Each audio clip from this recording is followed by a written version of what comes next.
Hey, Adzi here. Today's video is going to be about how I made some gifts for my friends. More specifically, I made them embroidered patches. And the reason why I'm making a video about this is I want to talk about how I made it quite enjoyable for myself and how I made the gifts have a lot of meaning in them. So yeah, if you stick around, I'll tell you all about that.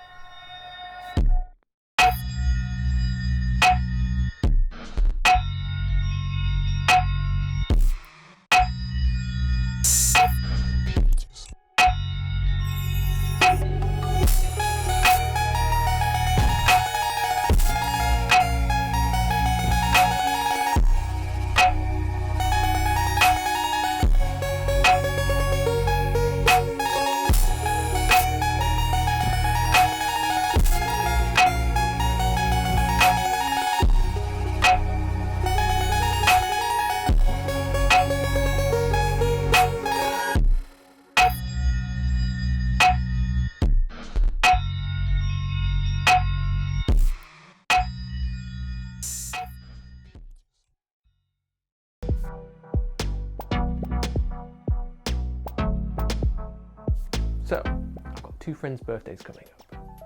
What do I make them? First thing I do is think about what things do I want to make? Because I want to make this a bit more worthwhile. And you want to make it more worthwhile for your time because you'll end up making a better prezi, won't you? I started thinking about textiles. That's something I've been doing, well, something I've started recently, and I found it's quite difficult. So, I've got my topic, I've got textiles, but it's a bit of a big tall order because making a one garment can take a long time and I've not even done that yet. So let's shrink it down, So I thought, what else is like that? And I probably found somewhere deep within my Trello lists a little post of embroidered patches. So, you know, like little embroidered patches, usually put on people's jackets, see them a lot of bags and stuff. So I'm like, yeah, I'll do a patch. It's small. I would like to get good at my needlework, so it's related to textiles. Great, I'll do that.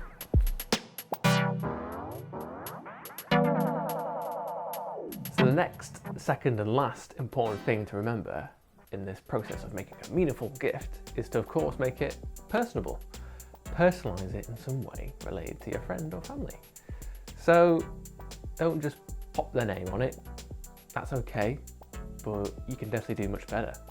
So think about what kind of shared interests you might have, shared experiences, or you could kind of shift along and think more about just them.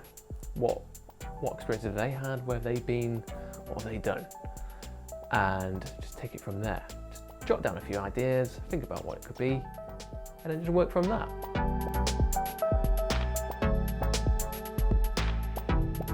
For my girlfriend's birthday, I came up with the idea of making 3 individual model flats made from card, some glue, and prime them white with some kind of gesso paint.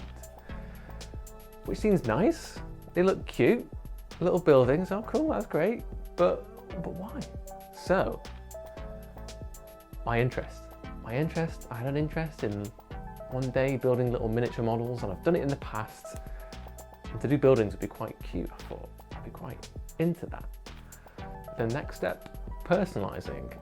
So what I'd said is I'll make all the flats she's lived in London since moving from Brighton. So that was 3 flats.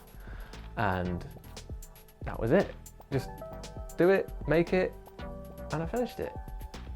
So that's it really. It's a nice little sweet combo that you need to follow. Just something you're interested in making and getting better at and learning, and then personalizing it in a kind of a creative, clever little way, and just stick to those 2 little things, and then off you go. So let's find out how I get started with my patches for Phil and Amber.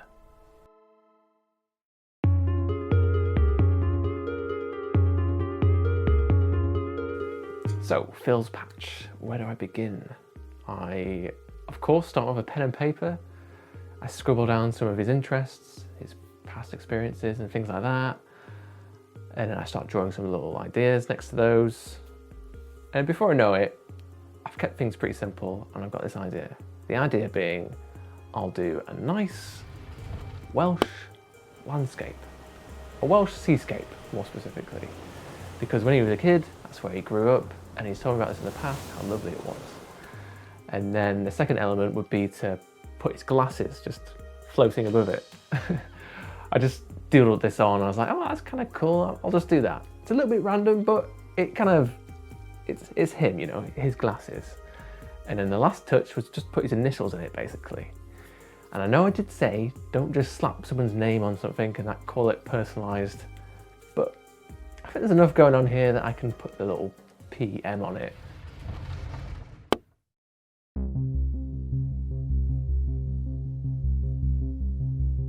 So I get Photoshop opened. Next, I get my reference material by the side of the project, the Welsh landscape and his glasses. Then I copy the colours of the threads that I've chosen for this piece. So I've already decided what I want to use, and now I'm just going to make a little digital palette of those. As I said before, quite used to drawing little landscapes, so I've just thrown a horizon, and the first thing I work on are the glasses. I feel like if I do this first, I get to have a better understanding of where I can put the landscape as I start to paint it in.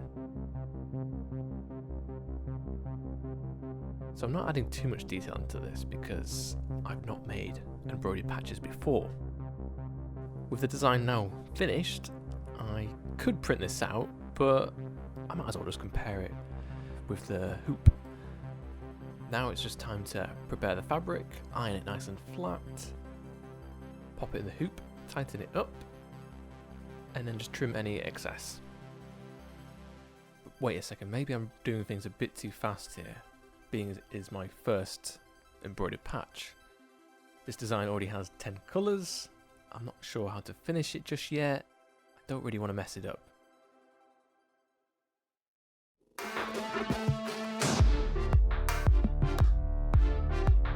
I've got an idea to keep things simple. If it goes wrong, that's fine, it's good, I can learn from it. Around the time I was making these patches, I was soon to be heading off to Brighton for a wedding, and I treated myself to a beautiful new shirt and thought, what if I jazz this up with my own little embroidered badge? So the idea is, I'll use my logo that I currently use of myself, and that could be my ready-made design. And the colours I chose, I made sure they matched quite well with the shirt. So we've got a nice turquoise green, and then we've got a yellow, and then a nice dark blue. So now I'm starting to transfer the drawing onto the fabric. I grab my felt tip pen and start drawing, thinking that'll be nice, you know, quick, it'll brush on easily. But I soon realised that the ink is bleeding and it's ruining all the details. So I'm kind of worried now. I'm like, what? Well, how am I going to make the design if it's all just bled? I start again. I get a biro this time. That's not going to bleed. So this is a very good example of why you start small. Because I've made a mistake, but the project's so small, it won't hurt to start again. Right, now onto the actual threading part of the embroidery. Thread the needle, tie the knot at the end, and just get stuck in. When I did do this though, I wasn't too sure on how you're supposed to do this. I've now learned that you go right round to like loops and loops. So when you look at the back, you have like a double, it's almost mirrored in a way. What's interesting watching this back is I can see that I keep flipping the hoop to see both sides. Later on you'll see that I get better with the embroidery and I don't need to do that anymore, and I can just punch through the back without looking. So that was quite satisfying to get better at that. At this point I'm getting quite excited seeing it come along, and I just want to see what it looks like on the shirt. Once I've finished this design and I've got the two colours down, I basically just add on the hemming web and use the iron to heat it up, apply the backing fabric. Then I cut about 5mm away from the edges and finished it off with a yellow thread. Here's a picture of me wearing the shirt with my lovely girlfriend at the wedding. So I was pretty happy how that all went out because I kept it simple and short and sweet. I managed to finish it sooner than I thought, and I was eager to get onto the next design.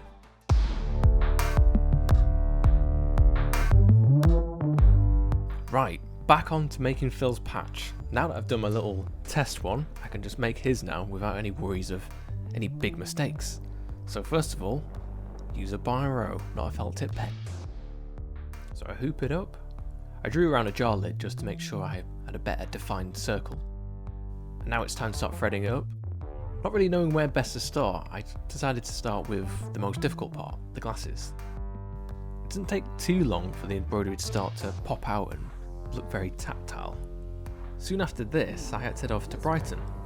So I continued to thread it up while on the train. And it was quite satisfying actually, having my little sewing box and my little miniature scissors. It was fine, I was able to do it, and I got quite good at it. I wasn't pricking my finger anymore, so that was good. So here it is, this is the final design before I pop it out the hoop.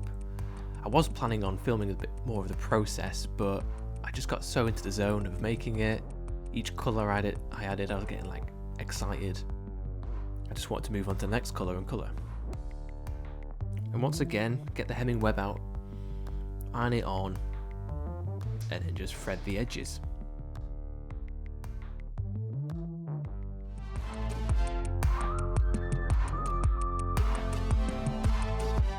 Right, on to the last patch now. Knowing in advance that I was going to be making another patch for Amber, this idea for this one kind of came up on its own.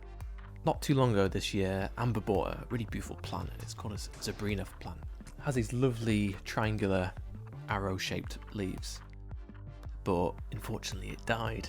So I came up with the idea, what if I created a rest in peace patch? Like with Phil's, once I had the design idea I liked, I started to sketch these loose little drawings of what the patch might look like. Trying different positions of leaves and moving them around, where the text can go, what looked best. I realised that the leaves of the Sabrina plant are shaped very similar to the Star Trek insignia, which is another thing that Amber loves. So I decided to make one of the leaves a yellow gold. Right, so you know the score now. I'm going to scan it in, boot up Photoshop and do some colouring in. For the colours for this design, I just looked at what I had and just tried out a few combinations, imagining in my head what might work. So they weren't the final colours, but they were something I could choose from. You can see why I'm using Photoshop, because I can make changes on the fly, like moving the leaves in different directions, and to redraw it out again would be a bit of a faff.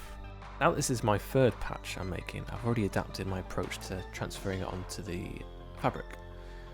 I'm using my tablet this time, and I'm only drawing it on one side. I found that it wasn't necessary to have it on both sides. Again, I'll start with the most detailed things, getting the hardest things out of the way. Feeling more confident with the embroidery, I do a pattern texture for the pot. I wanted to make it feel round and look more interesting than just straight lines. With all the tricky little details done now, I can just fill out the background and chill out. To save time, if you had a similar design to this, you could actually stop. I wasn't going to stop because the fabric I used, not very nice looking, but if you had something much nicer than this, you could just finish here. Another thing that was tricky to gauge was how much thread you need for each part of the design. I got so close to the end of this pink thread, I used up every single bit of it, and I managed to get away with it. I'll be honest, this design did take quite a while.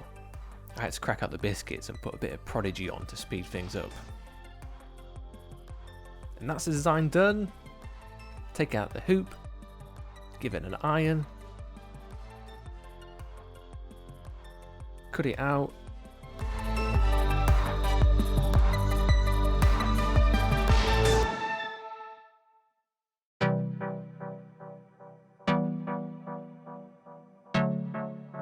Right, so all the patches are complete.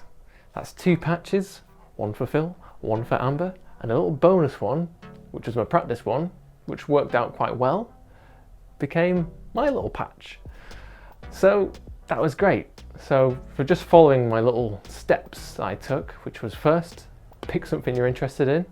I picked textiles.